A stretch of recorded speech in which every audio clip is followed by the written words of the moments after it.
There will be time for you to read the instructions and questions, and you will have a chance to check your work.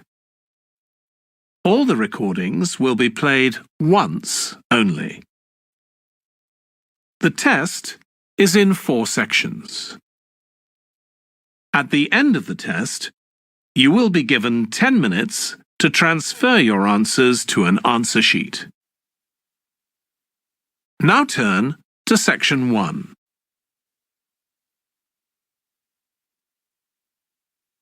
Section 1. You will hear a man inquiring in a tourist centre about activities suitable for families. First, you have some time to look at questions 1 to 4.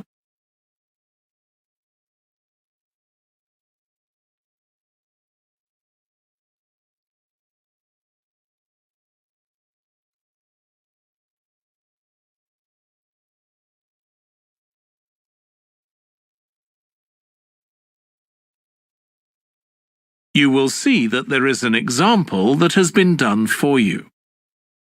On this occasion only, the conversation relating to this will be played first.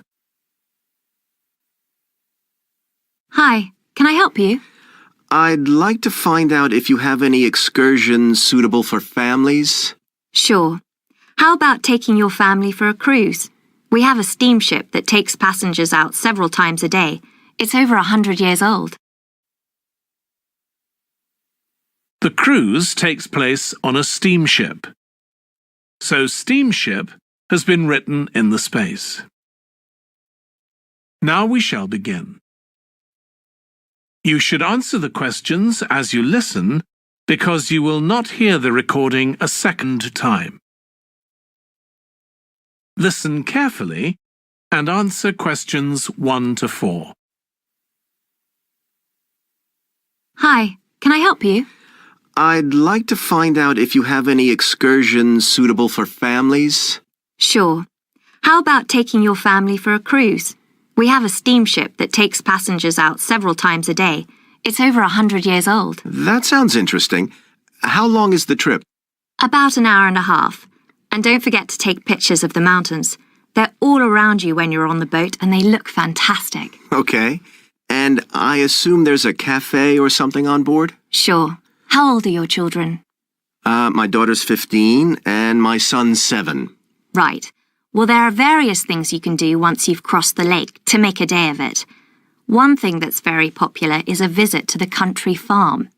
You're met off the boat by the farmer and he'll take you to the holding pens where the sheep are kept. Children love feeding them. My son would love that. He really likes animals. Well, there's also a 40-minute trek round the farm on a horse if he wants. Do you think he'd manage it? He hasn't done that before. Sure. It's suitable for complete beginners. Good. And again, visitors are welcome to explore the farm on their own, as long as they take care to close gates and so on. There are some very beautiful gardens along the side of the lake which also belong to the farm. They'll be just at their best now.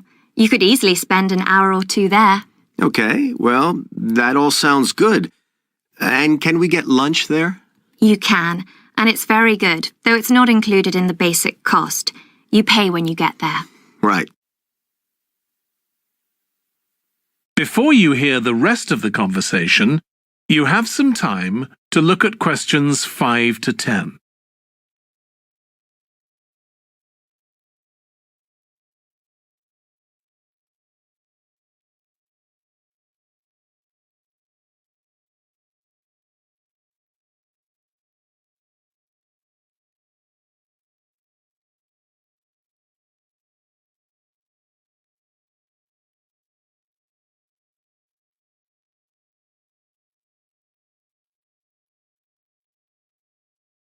Now listen and answer questions 5 to 10.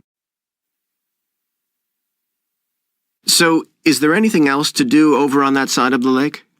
Well, what you can do is take a bike over on the ship and then go on a cycling trip. There's a trail there called the Back Road. You could easily spend 3 or 4 hours exploring it, and the scenery's wonderful. They'll give you a map when you get your ticket for the cruise. There's no extra charge. What's the trail like in terms of difficulty? Quite challenging in places. It wouldn't be suitable for your 7-year-old. It needs someone who's got a bit more experience. Well, my daughter loves cycling, and so do I, so maybe the two of us could go, and my wife and son could stay on the farm. That might work out quite well. But we don't have bikes here. Is there somewhere we could rent them? Yes, there's a place here in the city. It's called Ratcheson's. I'll just make a note of that. How do you spell it? Ratchesons.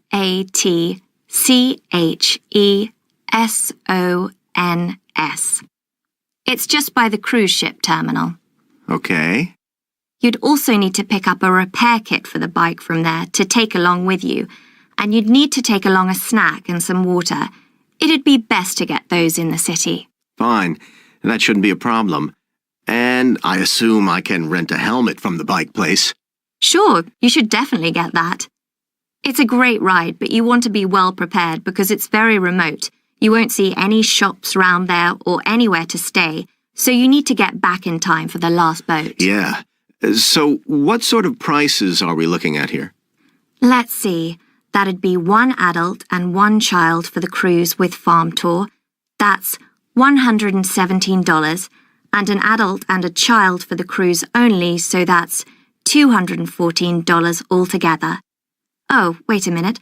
How old did you say your daughter was? 15. Then I'm afraid it's $267 because she has to pay the adult fare, which is $75, instead of the child fare, which is $22. Sorry about that. That's okay. So how do we find out? That is the end of section 1.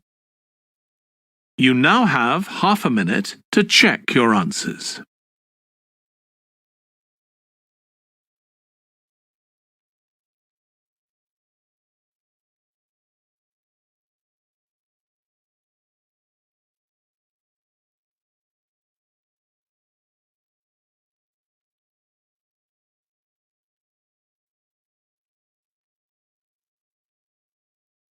Section 2. You will hear a restaurant manager talking to a small group of new staff to Section 2 who are starting work as kitchen assistants in a restaurant. First, you have some time to look at questions 11 to 16.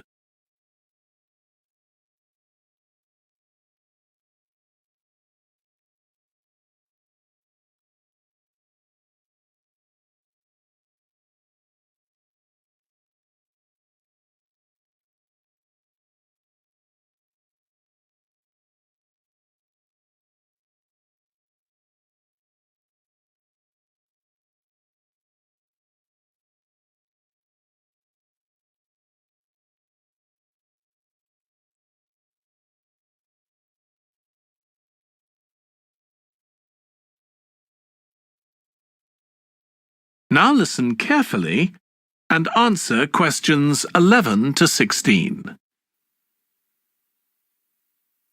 Good morning, everyone. My name's Joy Parkins, and I'm the restaurant manager. And I understand that none of you have had any previous experience as kitchen assistants.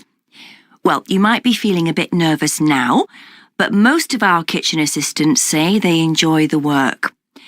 OK, they might get shouted at sometimes, but it's nothing personal, and they're pleased that they have so many different things to do, which means they never get bored.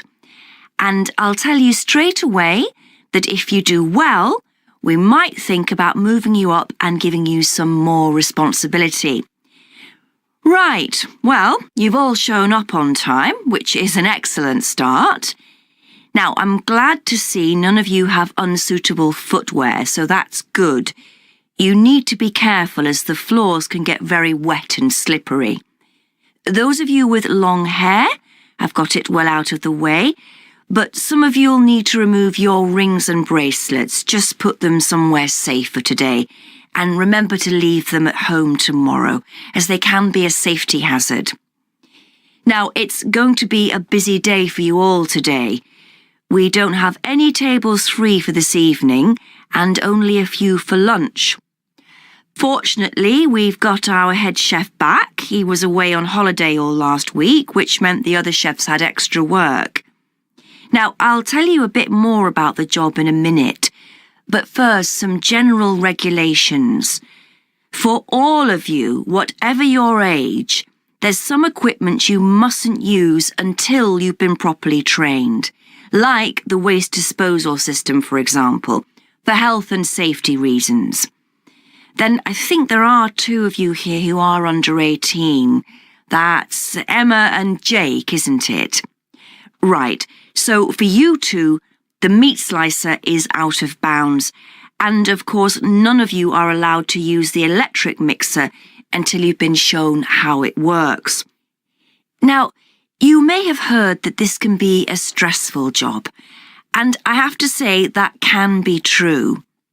You'll be working an 8-hour day for the first week, though you'll have the chance to do overtime after that as well if you want to. But however long the hours are, you'll get a break in the middle. What you will find is that you're on your feet all day long, lifting and carrying. So, if you're not fit now, you soon will be. You'll find you don't have much chance to take it easy. When someone tells you to do something, you need to do it straight away. But at least we do have a very efficient air conditioning system compared with some kitchens. Before you hear the rest of the talk, you have some time to look at questions 17 to 20.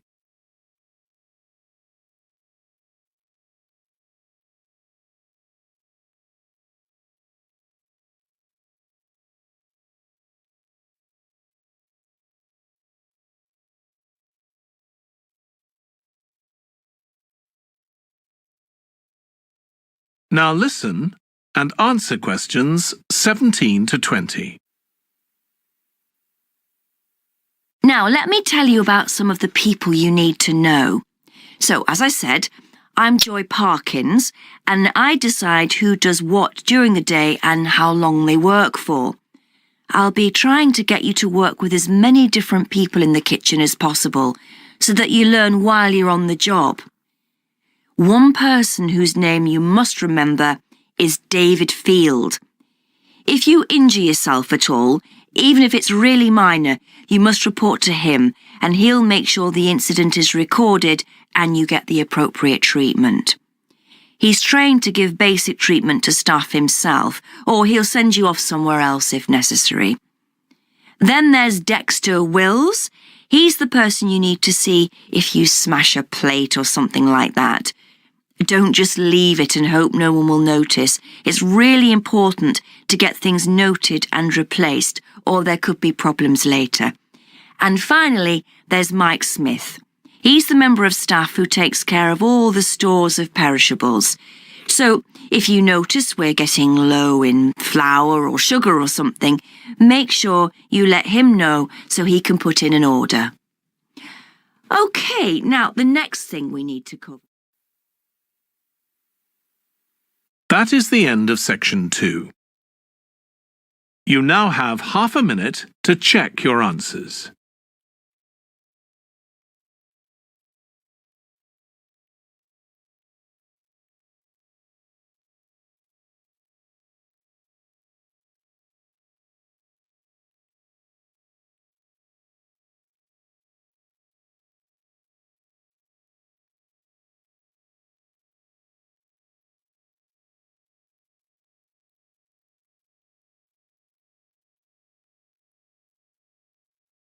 Now turn to section 3.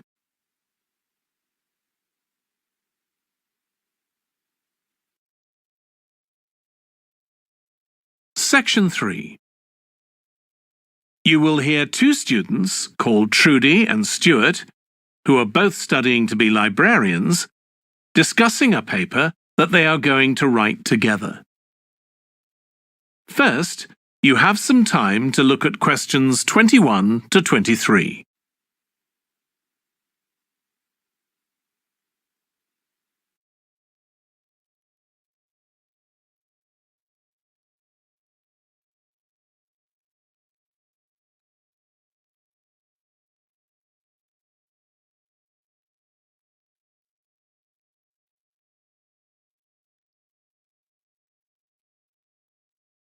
Now listen carefully and answer questions 21 to 23. OK, Stuart, we need to start planning our paper on public libraries. Have you thought of an angle yet? Well, there's so much we could look into. How libraries have changed over the centuries, for instance, or how different countries organise them. What do you think, Trudy? Maybe we should concentrate on this country and try and relate the changes in libraries to external developments, like the fact that far more people can read than a century ago, and that the local population may speak lots of different languages. We could include something about changes in the source of funding too. Yes, but remember we're only supposed to write a short paper, so it's probably best if we don't go into funding in any detail. Right. Well, shall we just brainstorm a few ideas to get started? OK. We obviously need to look at the impact of new technology, particularly the internet. Now that lots of books have been digitalised, people can access them from their own computers at home. And if everyone did that, libraries would be obsolete. Yes. But the digitalised books that are available online for free are mostly out of copyright, aren't they? And copyright in this country lasts for 70 years after the author dies. So you won't find the latest bestseller or up-to-date information. That's an important point. Anyway, I find it hard to concentrate when I'm reading a long text on a screen. I'd much rather read a physical book. And it takes longer to read on a screen. Oh, I prefer it. I suppose it's just a personal preference. I expect the libraries will go on evolving in the next few years. Some have already become centres where community activities take place, like local clubs meeting there. I think that'll become even more common. I'd like to think so.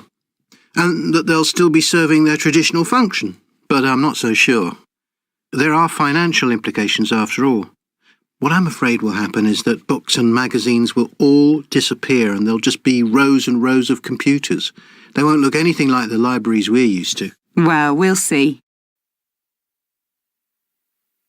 Before you hear the rest of the discussion, you have some time to look at questions 24 to 30.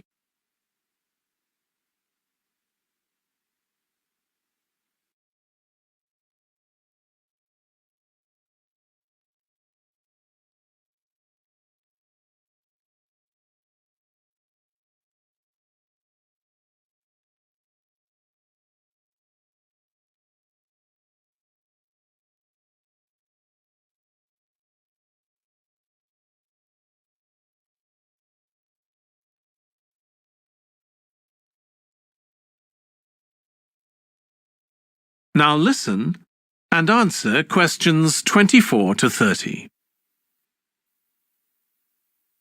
I've just had an idea. Why don't we make an in-depth study of our local public library as background to our paper? Yes, that'd be interesting. And raise all sorts of issues. Let's make a list of possible things we could ask about, then work out some sort of structure. For instance, we could interview some of the staff and find out whether the library has its own budget or if that's controlled by the local council. And what their policies are.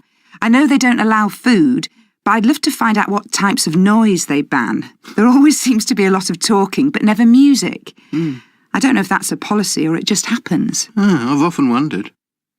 Then there are things like how the library is affected by employment laws. I suppose there are rules about working hours, facilities for staff and so on. Right. Then there are other issues relating to the design of the building and how customers use it, like what measures does the library take to ensure their safety? They'd need floor coverings that aren't slippery, and emergency exits, for instance. Oh, and another thing, there's the question of the kind of insurance the library needs to have in case anyone gets injured. Yes, that's something else to find out. You know something I've often wondered? What's that? Well, you know they've got an archive of local newspapers going back years. Well, next to it, they've got the diary of a well-known politician from the late 19th century. I wonder why it's there. Do you know what his connection was with this area? No idea. Let's add it to our list of things to find out. Oh, I've just thought, you know, people might ask in the library about local organisations like sports clubs. Well, I wonder if they keep a database or whether they just look online. Right. I quite fancy finding out what the differences are between a library that's open to the public and one that's part of a museum, for example? They must be very different. Then something else I'd like to know is... That is the end of section 3. You now have half a minute to check your answers.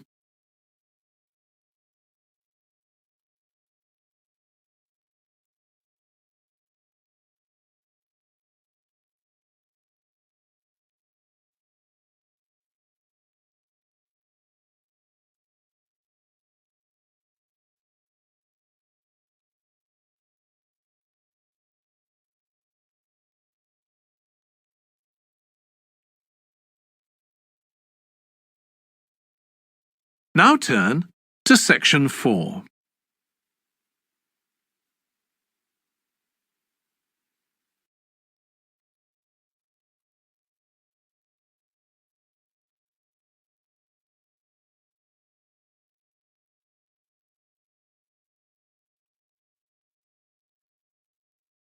Section 4.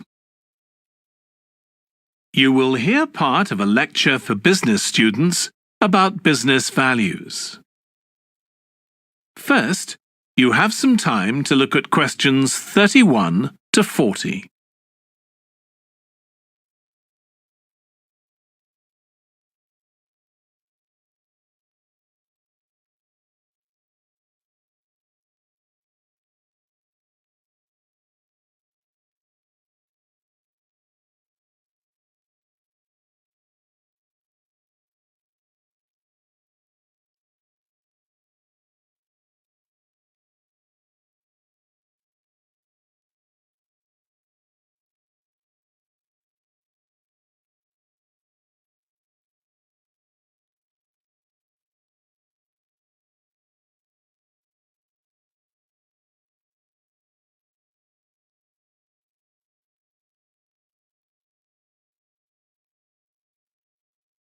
Now listen carefully and answer questions 31 to 40.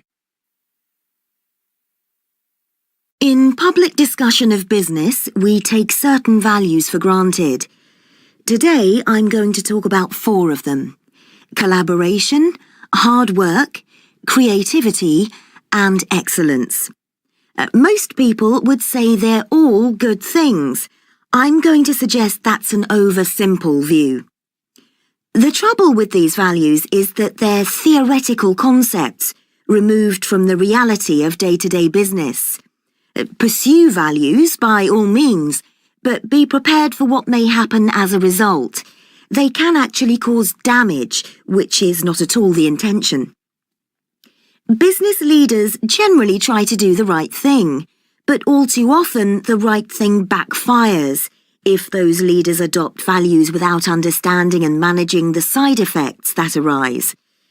The values can easily get in the way of what's actually intended.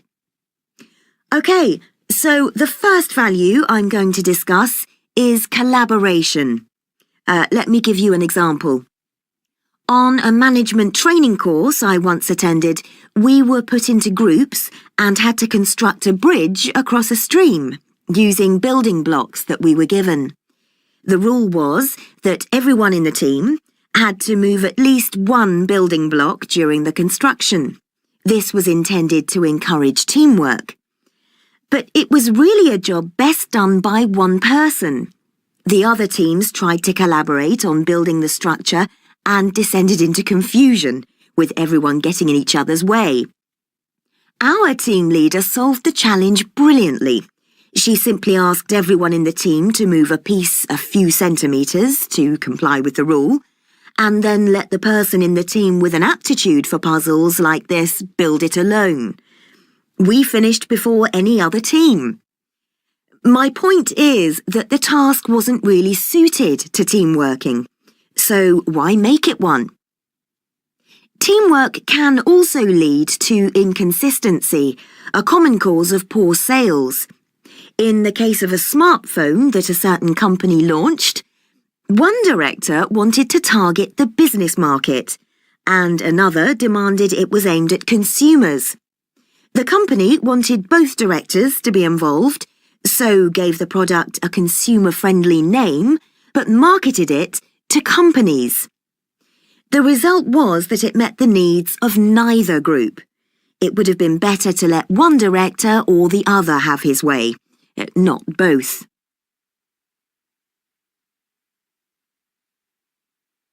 Now, industriousness, or hard work. It's easy to mock people who say they work hard. After all, a hamster running around in a wheel is working hard and getting nowhere. Of course, hard work is valuable, but only when properly targeted. Otherwise, it wastes the resources that companies value most, time and energy, and that's bad for the organisation.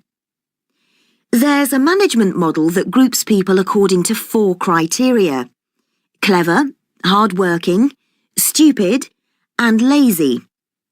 Here, lazy means having a rational determination not to carry out unnecessary tasks. It doesn't mean trying to avoid work altogether. Most people display 2 of these characteristics, and the most valuable people are those who are both clever and lazy. They possess intellectual clarity and they don't rush into making decisions. They come up with solutions to save the time and energy spent by the stupid and hard-working group. Instead of throwing more man-hours at a problem, the clever and lazy group looks for a more effective solution. Next, we come to creativity. This often works well. Creating an attention-grabbing TV commercial, for example, might lead to increased sales. But it isn't always a good thing. Some advertising campaigns are remembered for their creativity without having any effect on sales. This happened a few years ago with the launch of a chocolate bar. Subsequent research showed that plenty of consumers remembered the adverts, but had no idea what was being advertised. The trouble is that the creator derives pleasure from coming up with the idea and wrongly assumes the audience for the campaign will share that feeling. A company that brings out thousands of new products may seem more creative than a company that only has a few, but it may be too creative and make smaller profits.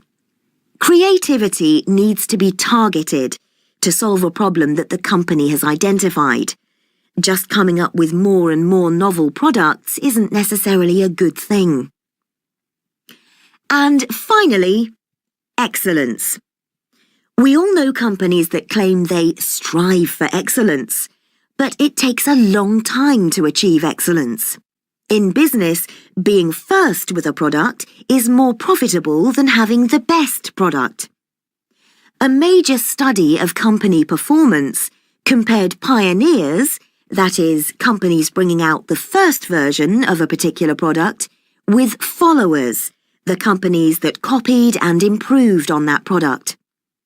The study found that the pioneers commanded an average market share of 29%, while the followers achieved less than half that, only 13%, even though their product might have been better. Insisting on excellence in everything we do is time-consuming, wastes energy, and leads to losing out on opportunities. Sometimes second-rate work is more worthwhile than excellence. Make sure it's excellent sounds like a good approach to business, but the just get started approach is likely to be more successful. That is the end of section 4. You now have half a minute to check your answers.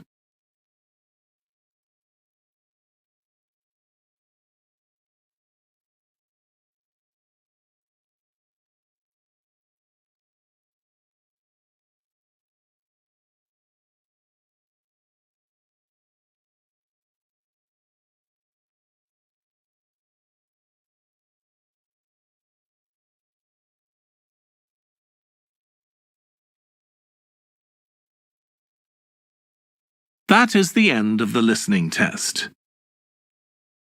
In the Ielts test, you would now have 10 minutes to transfer your answers to the answer sheet.